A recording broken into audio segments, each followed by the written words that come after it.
A majestic warship, brimming with power and history, gliding into the harbor of Manila Bay.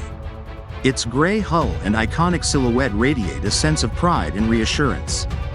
This isn't just any vessel, it's a symbol of the enduring partnership between the United States and the Philippines. A ship that could rewrite the narrative of Philippine maritime defense.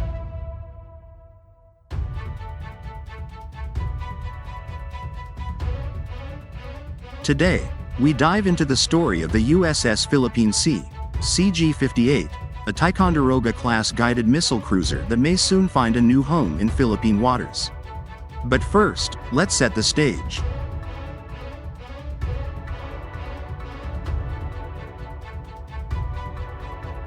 Welcome to Pinoy Guard. Today's episode unravels an extraordinary proposition: the potential donation of the USS Philippine Sea to the Philippine Navy.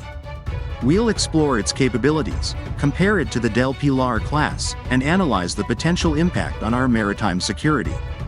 Don't miss a moment of this detailed discussion.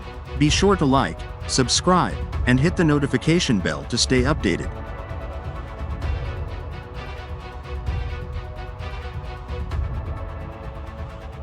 The United States Navy's fleet is undergoing a significant transformation. By 2027, all Ticonderoga-class guided missile cruisers, including the USS Philippine Sea, will be retired and replaced by Flight 3 Arleigh Burke-class destroyers. These cruisers, with their distinguished service records, remain highly capable platforms for air defense, anti-submarine warfare, and surface combat operations.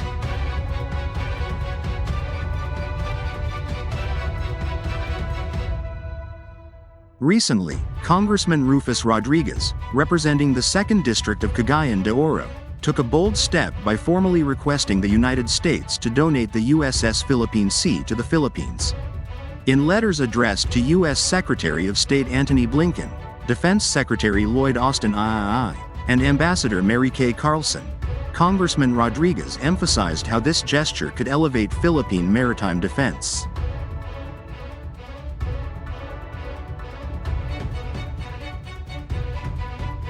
The USS Philippine Sea, CG-58, named after the pivotal World War II battle, represents the peak of Cold War-era naval engineering.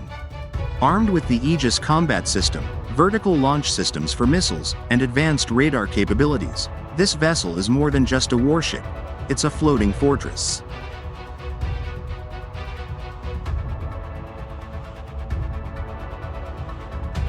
Congressman Rodriguez's proposal highlights a critical issue: the growing need for the Philippines to strengthen its naval fleet amidst rising tensions in the South China Sea.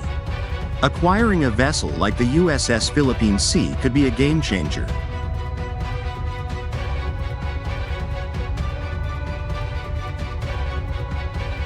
Currently, the Philippine Navy's flagship surface combatants are the Del Pilar-class frigates, originally Hamilton-class cutters from the U.S. Coast Guard.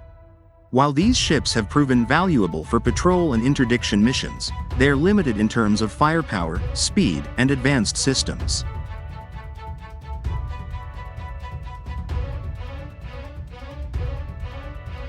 The USS Philippine Sea dwarfs the Del Pilar class in nearly every aspect.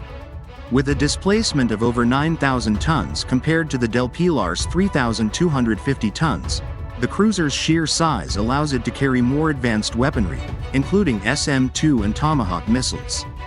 Its Aegis system provides unmatched situational awareness, making it a formidable asset for fleet defense.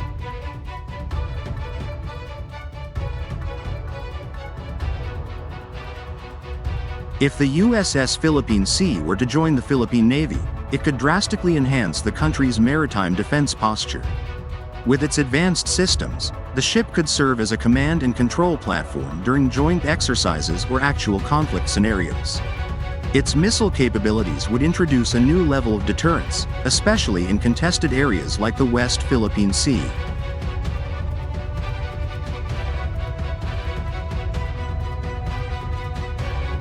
However, maintaining such a sophisticated vessel poses challenges. The operational costs, crew training, and logistics could strain the Philippine Navy's resources. Yet, with proper planning and assistance from the U.S., these hurdles could be overcome.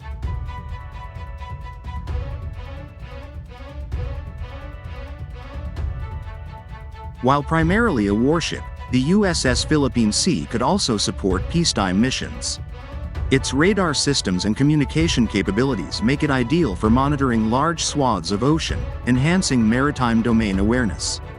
It could also be deployed for disaster response, search and rescue, and counter-piracy operations, tasks the Del Pilar class currently handles.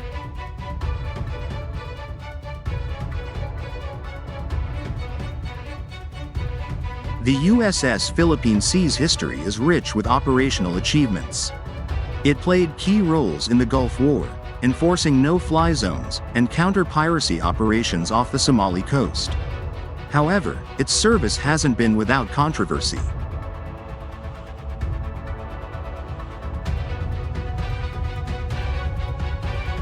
In 2021, the cruiser was involved in an accidental friendly fire incident during an exercise. A Hornet aircraft was mistakenly shot down due to a targeting error. While tragic, this incident underscores the need for rigorous training and operational oversight, not a flaw in the ship's design or capabilities. The USS Philippine Sea remains a reliable platform, capable of adapting to modern warfare demands.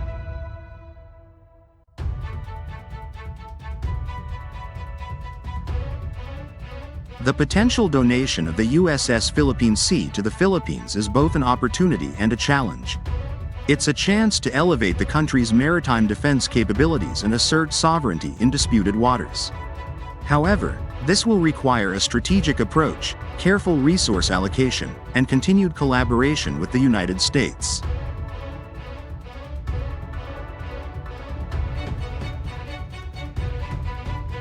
As we navigate an increasingly complex maritime security environment, decisions like these highlight the importance of strong alliances and forward-thinking leadership.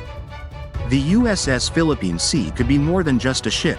It could be a symbol of resilience, partnership, and progress for the Philippines.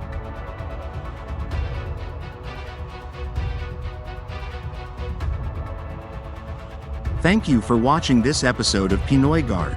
Don't forget to like, subscribe, and hit the notification bell to stay updated on the latest developments in Philippine defense. Until next time, stay vigilant and proud, kababayan.